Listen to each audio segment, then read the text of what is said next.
Srila A.C. Bhaktivedanta Swami Prabhupada ki jai.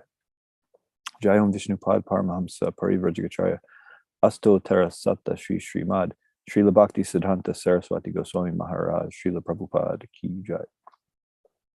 Ananta Koti Vaishnava Vrinda ki jai. Namacharya Srila Haridas Thakur ki jai. Prem Sikaho Shri Krishna Chaitanya Prabhu Nityananda Shri Advaita Gadadhar Shri Vas Adi Gaura Bhakta Vrinda ki jai. Shri Shri Radha Krishna Gopa Gopinath Shamakund Radha Kund Giri Govardhan ki jai. Vrindavan Dham ki jai. Mayapur Navadvip Dham ki jai. Ganga Mai Yamuna Mai ki jai. Bhakti Devi Tulsi Maharani ki jai. Samaveda Bhakta Vrinda ki jai. Gaura Premanandi Hari Hari Bol. All glories to the assembled devotees. Hare Krishna. All glories to the assembled devotees. Hare Krishna. All glories to the assembled devotees. Hare Krishna. All glories to the lotus feet of Sri Sri Guru and Sri Gauranga. All glories to Srila Prabhupada.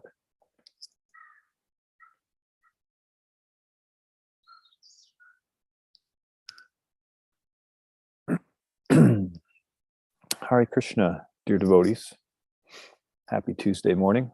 Thank you for joining for Srimad Bhagavatam class. We will continue the first canto, I think, chapter 11. Today's text is number 3. So I have to apologize for 2 things this morning. The first is that I'll have to actually leave this session at exactly 7:25. I have another Zoom class that I couldn't get out of that I have to do. So I apologize for that. And the other thing that I'll apologize for quickly is that 2 weeks ago, last time I gave class, we were reading the prayers of the ladies who were standing on the roof. And I said they were standing on the roof in Dwaraka. I thought that Krishna had already left Hastinapur, and the ladies were praying to him, seeing him from Dwaraka, because I hadn't been following the classes. They were actually the ladies of Hastinapur. So as Krishna was leaving, they were seeing him and they were appreciating, and they made those prayers. So sorry for that, I misspoken. But today's verse, chapter 11, verse 3. Om Namo Bhagavate Vasudevaya. Om Namo Bhagavate Vasudevaya. Om Namo Bhagavate Vasudevaya. Om Namo Bhagavate Vasudevaya. Om Namo Bhagavate Vasudevaya. Amu tam upashrutya ninadam jagadbhayam bhayavaham pratyudyayu praja sarva bhartri darshana lalasaha tam upashrutya ninadam jagadbhaya bhayavaham pratyudyayu praja sarva bhartri darshana lalasaha saha tam upashrutya ninadam jagadbhaya bhayavaham pratyudyayu praja sarva bhartri darshana lalasaha. Please chant. Hare Krishna. Tamu pakshutaya nindam jagadadraya bhayavaham pratayudhayuhu prajaha sarva bhartu darshan lala saha. Hare Krishna. Tam upashrutya ninadam jagad bhayavaham pratyudyayu praja sarva bhartir darshana lalasa. Hare Krishna.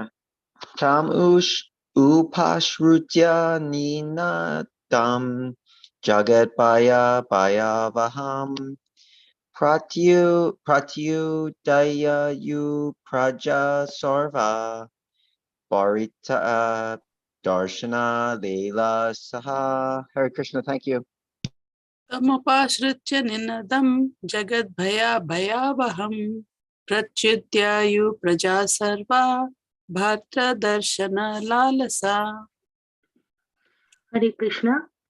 Tam upashritya ninadam jagadvaya bhayavaham pratyudayahu prajaha sharva bhartir darshana lalashaha. Hare Krishna.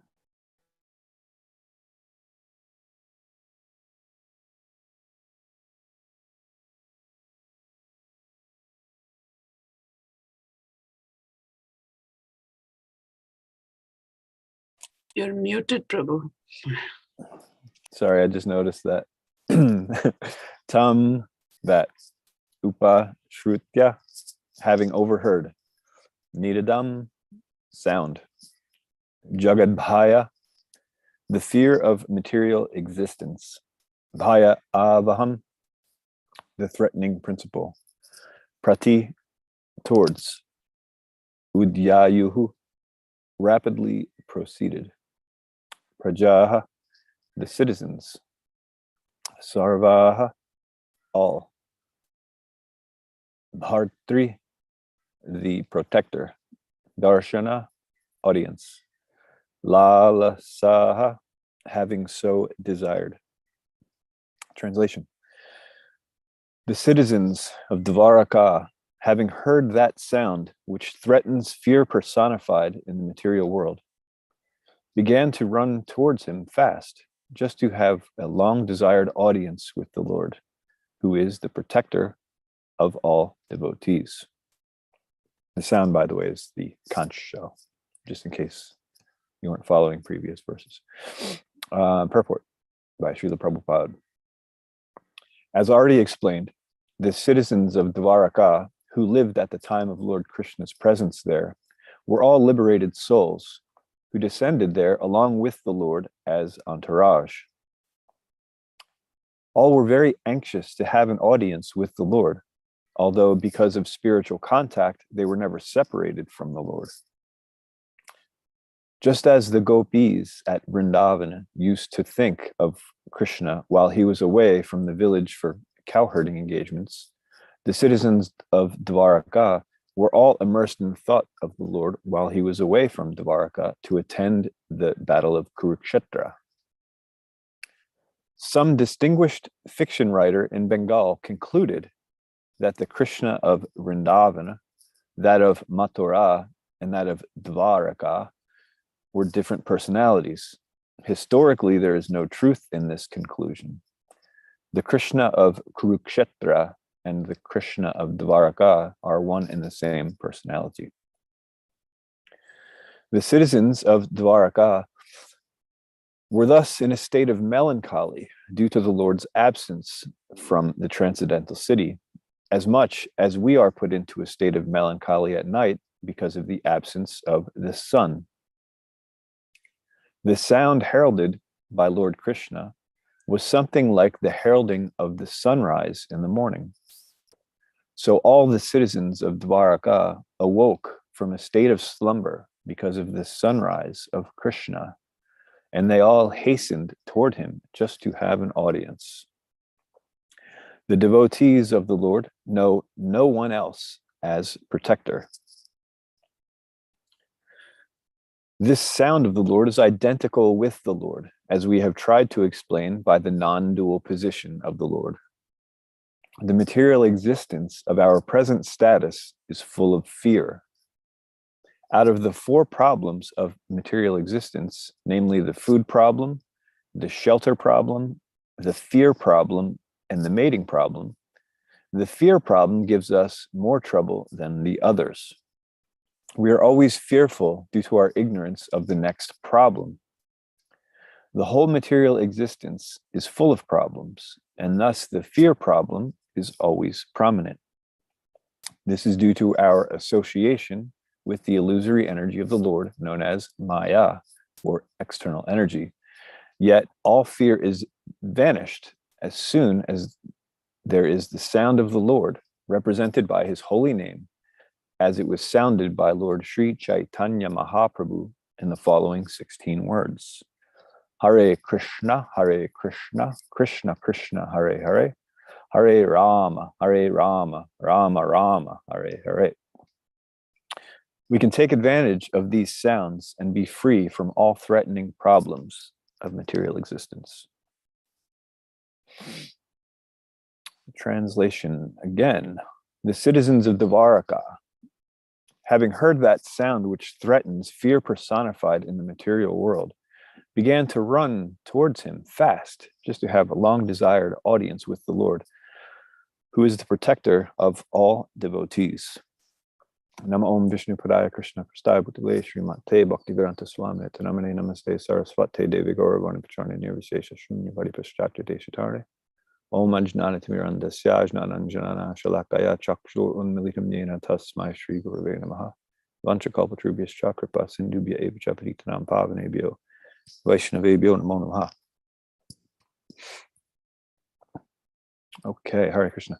So today we're talking about, well, sound, but specifically the sound of Krishna's conch shell. So the citizens of Dvaraka heard this sound and they went running right toward Krishna. Now, we know from this verse that this sound has different effects on different people. It's the sound which threatens fear personified in the material world. Yet all these people are running toward it, these devotees. And so in Bhagavad Gita, in the first chapter, there's this section of verses where everyone's blowing their conch shells. And so first, actually, I think it was Bhishma Dev on the other side, he blew his conch shell to, rile his troops.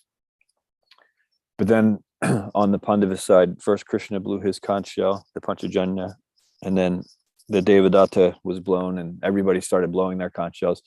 And it's said that when that happened, it actually shattered the hearts of the sons of Dhritarashtra because they understood that they had made a big mistake, that Krishna was over there on the side of the Pandavas, and this wasn't going to end well for them.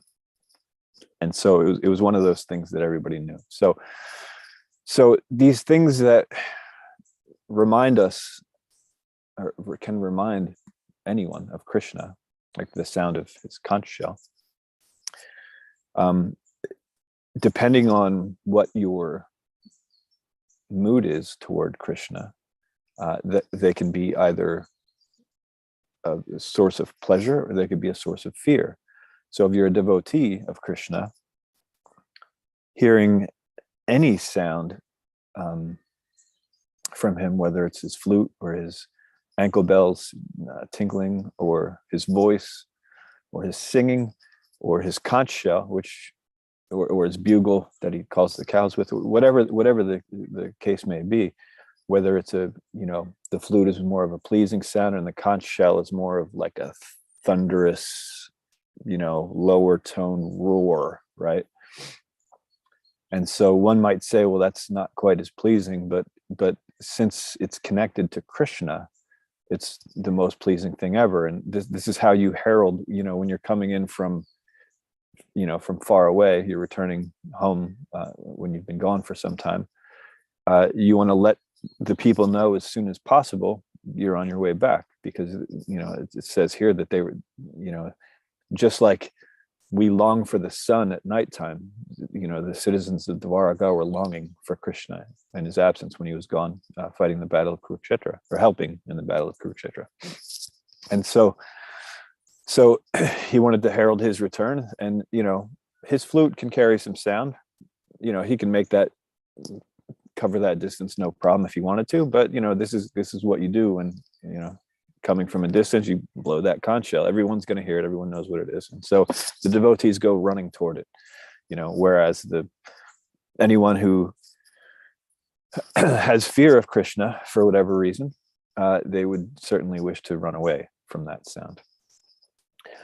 And so there's in Bhakti Rasamrita Sindhu, we have a version of that book Srila Prabhupada translated called The Nectar of Devotion. And also, and this is by Srila Rupa Goswami, and also the Ujjvala Nilamani, also by Srila Rupa Goswami, talks about the different concepts. And a lot of us, when we read Nectar, many of us haven't read Ujjvala Nilamani because it's pretty far over our heads. But even the Nectar of Devotion, the Bhakti Rasamrita Sindhu, at the beginning, it gives helpful information on etiquette and things like that, temple room etiquette, proper ways to chant, things like that. But then toward the end, it sort of gets, it gives us some information, and we read it and we appreciate it, but we don't exactly know in our neophyte state what to do with the information, because it's almost like it doesn't apply to us yet, aside from being able to appreciate it. Anyway, there were concepts that were made there, and some terms that we're going to talk about just a little bit today. We're going to touch on them. And Srila Bhaktivinoda Thakur, actually, so he wrote a lot of songs, Srila Bhaktivinoda Thakur, and one of these is called Gita Mala. And this, in the Gita Mala, there's many chapters of it, but chapter 4 is actually, let's see, I think it's entitled, chapter 4 is entitled A Mirror Reflecting the Worship Which Follows Srila Rupa Goswami, right?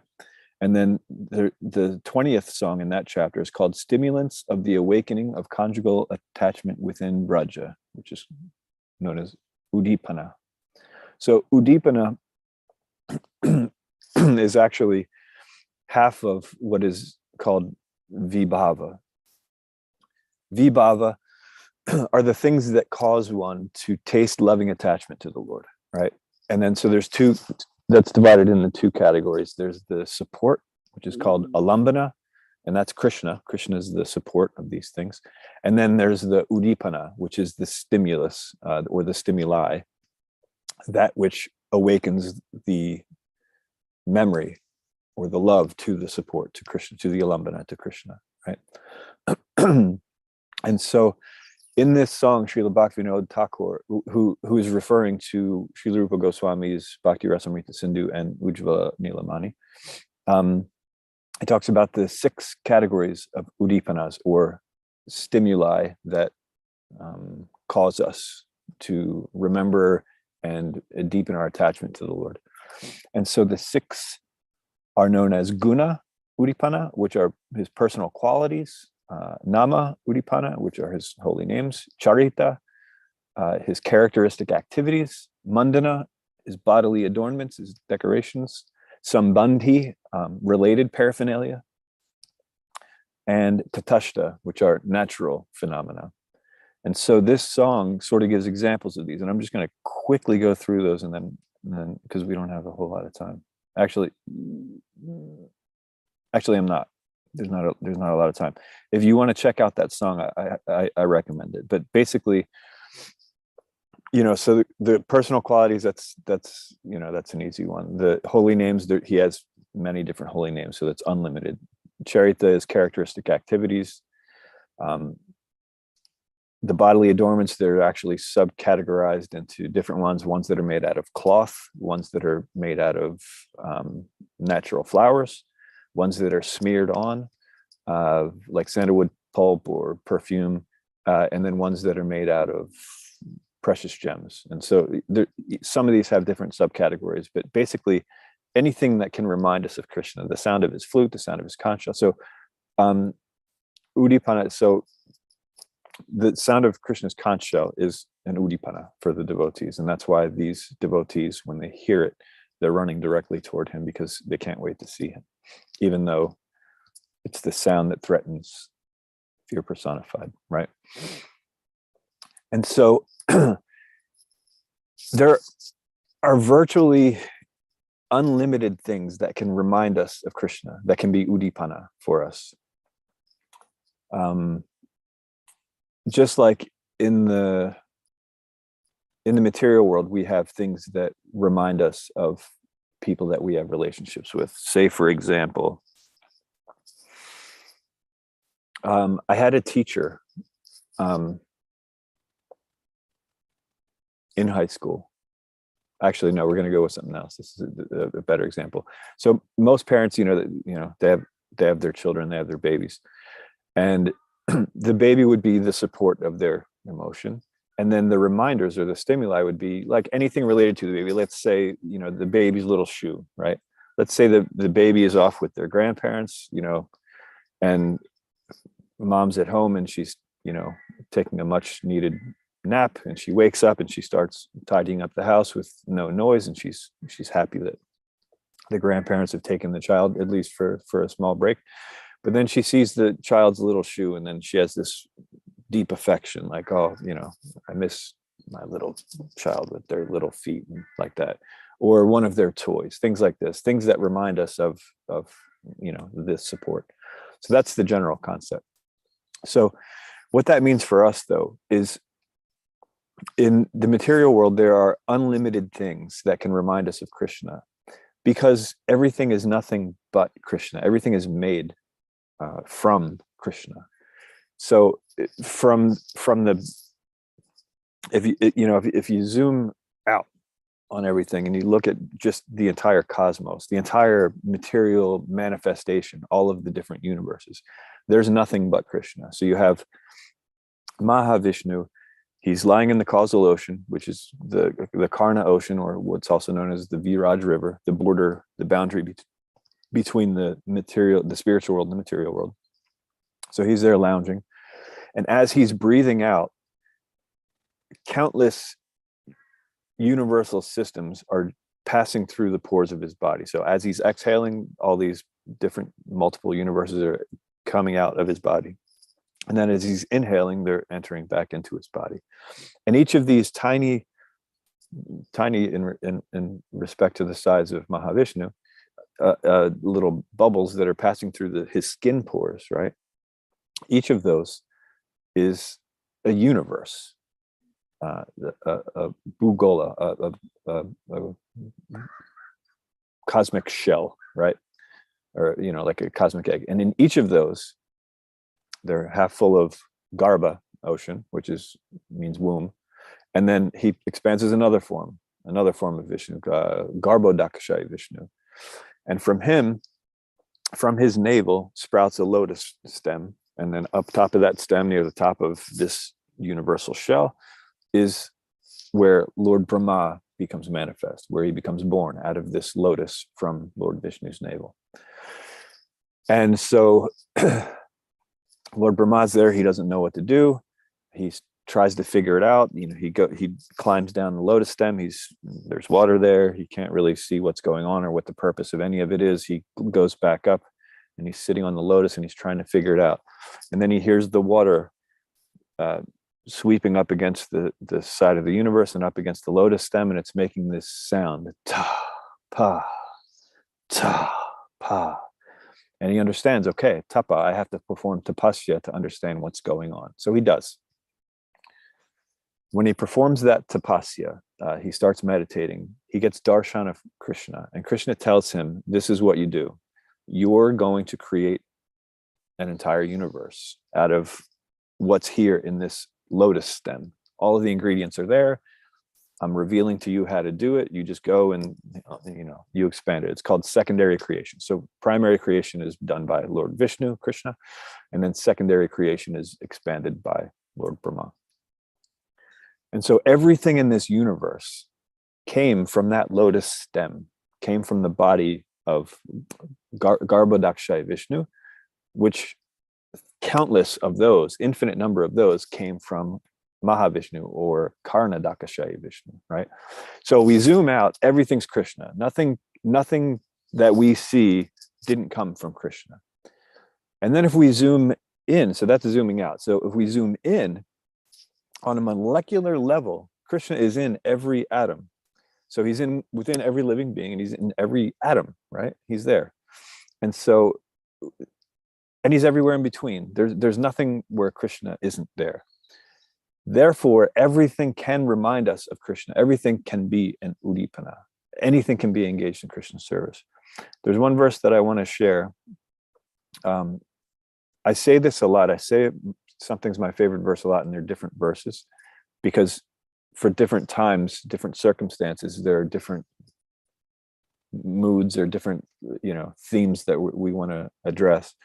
This is definitely one of my favorite verses. I love it. It's quoted in the Chaitanya Charitamrita, Madhya Lila, chapter 22, verse 113, but it's actually a verse from the Padma Purana.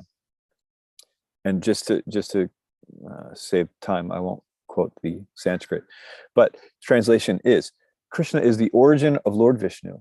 He should always be remembered and never forgotten at any time. All the rules and prohibitions mentioned in the Shastras should be servants to these two principles. I'm going to read a little bit of the purport. So this verse is a quotation from the Padma Purana. There are many regulative principles in the Shastras and directions given by the spiritual master. These regulative principles should act as servants to the basic principle. That is, one should always remember Krishna and never forget him.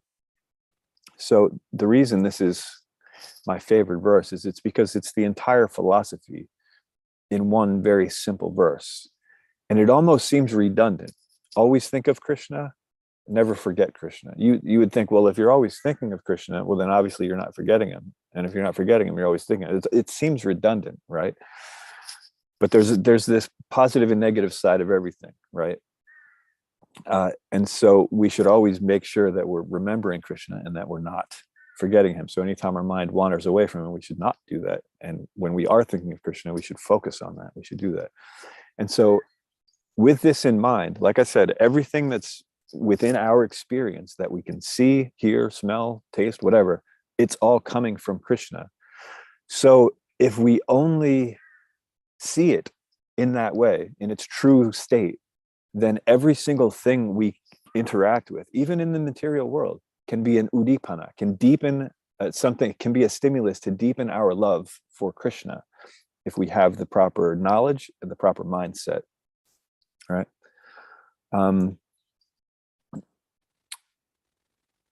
So I had another teacher in high school. His name was Ted Morgenstein. He's a math teacher. And he used to say to us, and this was based on some book that he's read, he used to say to us, everything you need to know, you've learned in kindergarten, right? And basically what it means is, when in kindergarten, you learn the basics, you learn the alphabet, so you understand how to read, you understand how to count, so you understand basic mathematics, you understand how to interact with people. These are things that you learn in kindergarten. And so it's everything you need to know, because if you know how to read, you know how to communicate, you know how to, do all these basic things, then you can acquire whatever other knowledge that you need through reading and things like that, and then through understanding how relationships work, things like that. And so the same concept is here in our spiritual growth. Srila Prabhupada gave us the entire philosophy in every single one of his books. It's not like you have to read, you should read all of Srila Prabhupada's books. That's something that I want to make sure I put out there. But one doesn't have to in order to understand what the perfection of life is. If one understands this simple point that's in this verse from Padma Purana, to always remember Krishna and never forget him, and anything else that's said in the Shastra is servants to those two principles. So if we understand that, then anything we experience in our life can be a stimulus to deepen our love for Krishna. So I had a lot more prepared, but I have 4 minutes, and I want to see if there are any questions or comments. And I really apologize for this. My favorite part of Bhagavatam class is the questions and answers at the end, the discussion, because it basically brings out, when someone speaks, they think they're conveying a message. It's very clear in their own head, and they think, okay, this will be clear to everyone. But that's not actually how it works. We only see things through our own perception. So when we get to questions and answers and discussion, we get to understand if the audience actually caught that, or if there was something that was left out, or if there was another angle that, or maybe a doubt that the speaker didn't think of. And so there's all these things. So it's actually my favorite part. And unfortunately, we have 3 minutes to it. And Sudevi, Mataji, please, your hand is up.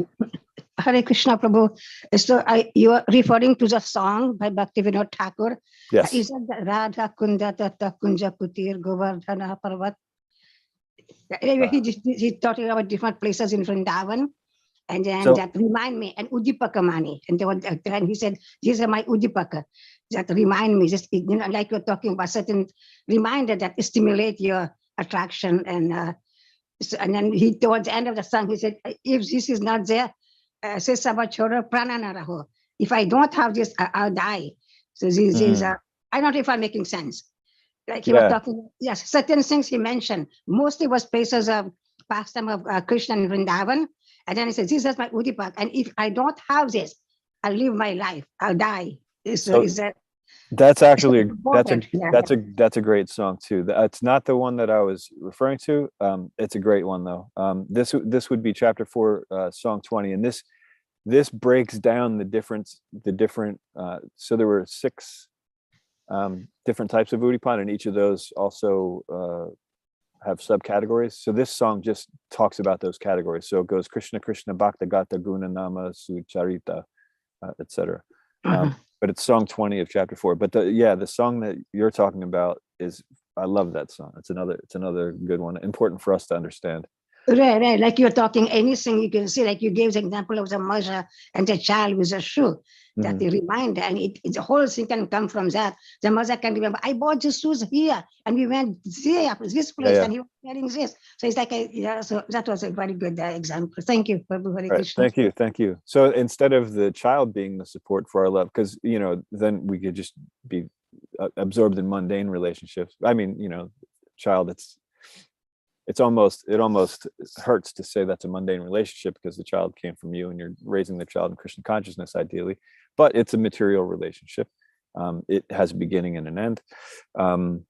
So the support, the alambana, that should be Krishna for us, for everything.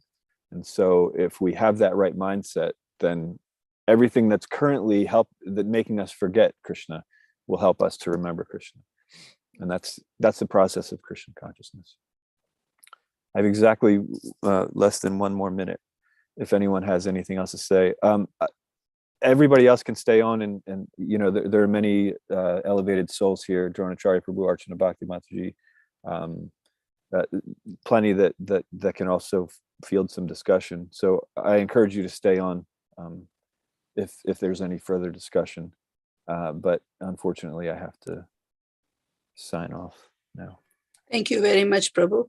As you suggested, we will try to stay on and encourage them to speak. And we'll have you make it up when you come back after your classes. So good luck with your class. Thank you again. Thank you. Hare Krishna. Hare Krishna, Prabhuji. Thank you. Archana Bhakti Mataji, I'm not sure if Acharya Prabhu might be listening from work, but anybody else would like to add, please do so. I know some of you are listening to at work, so it may not be possible. Go ahead, Kalpesh Prabhu.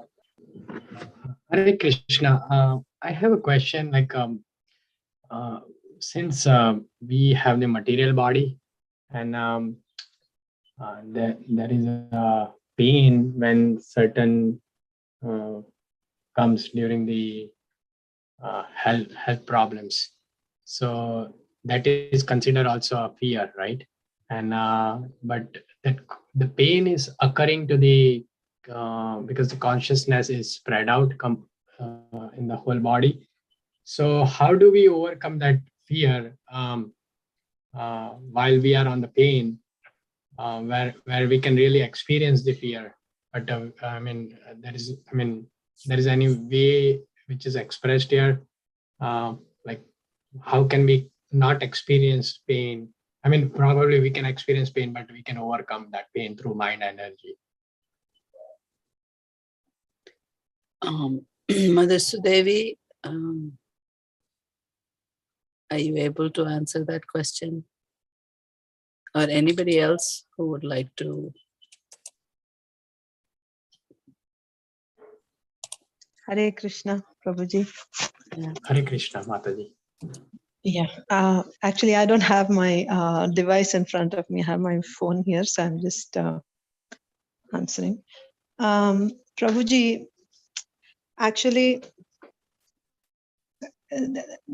that's the thing. We have to face pain. That's material existence.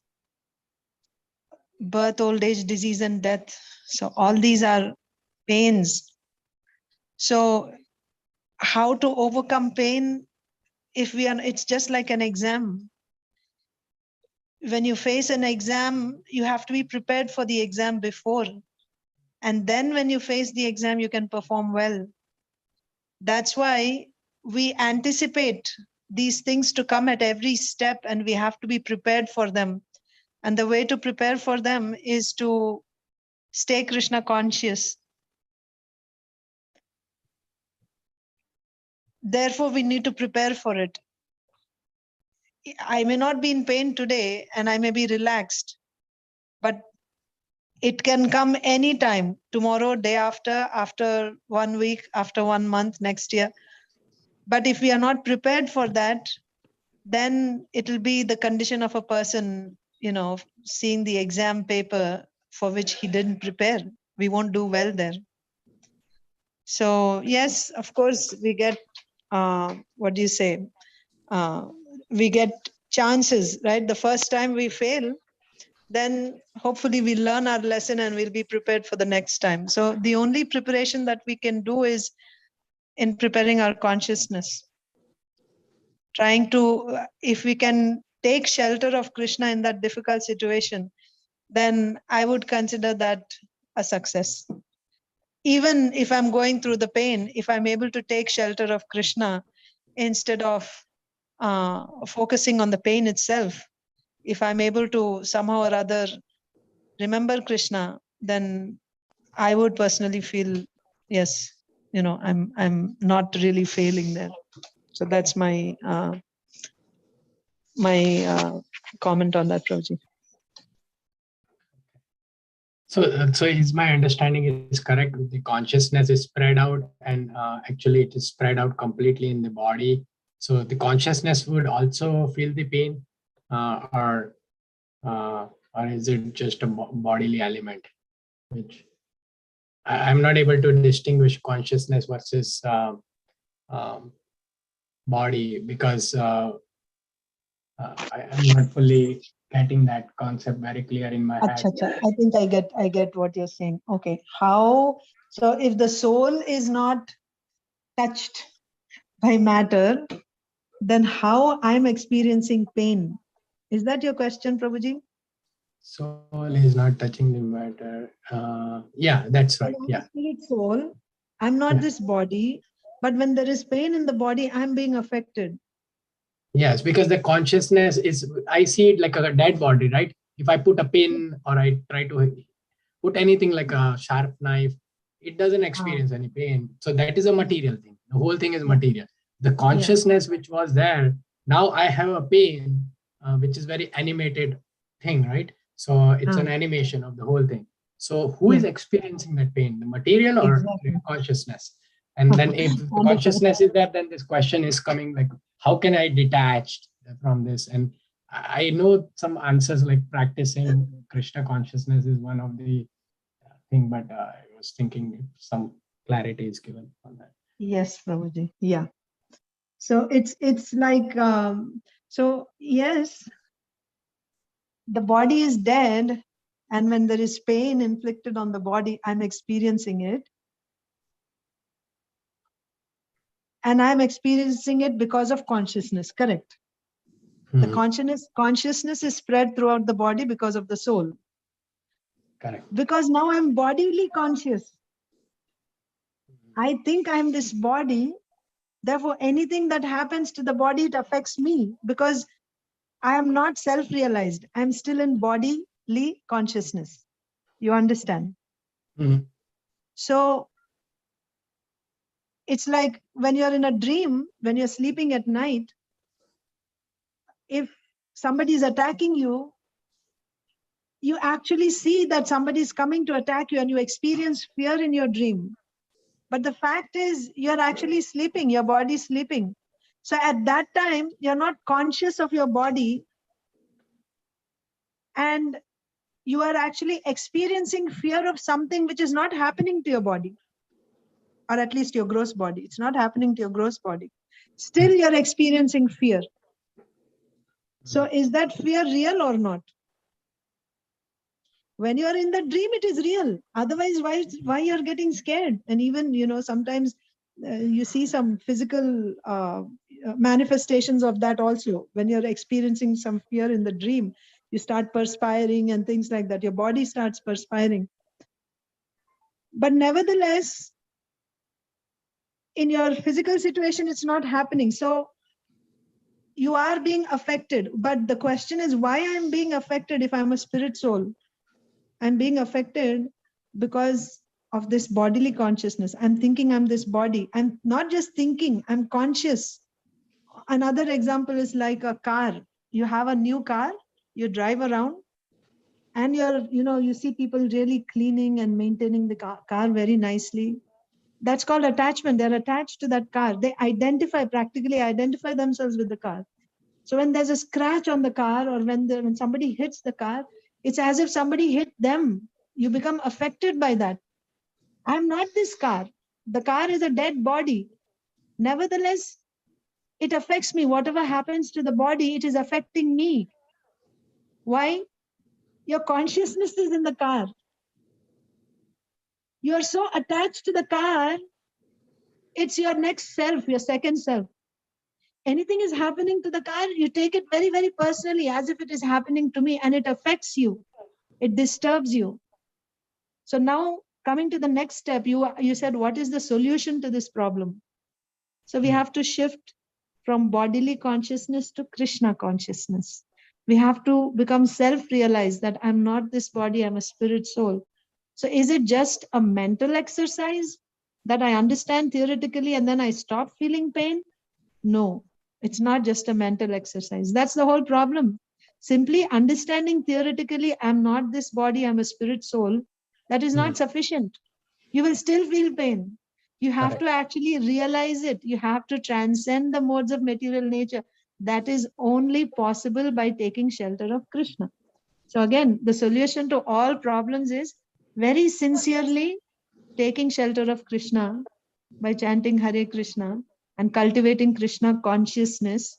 By this, as one progresses in his Krishna consciousness, proportionately he will come out of his bodily consciousness. So, like that. Thank you very much, Hare Krishna Mataji. Hare Krishna Prabhuji.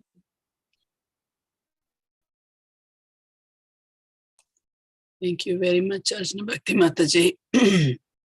Just realized how far I still have to go. If anybody else has any questions, please just unmute yourself and ask.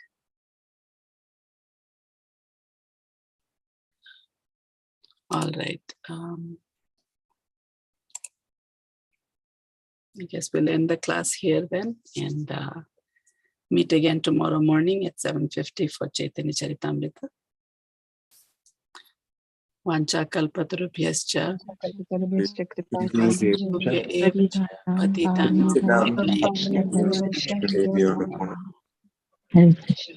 Hare Krishna. Hare Krishna. Hare Krishna.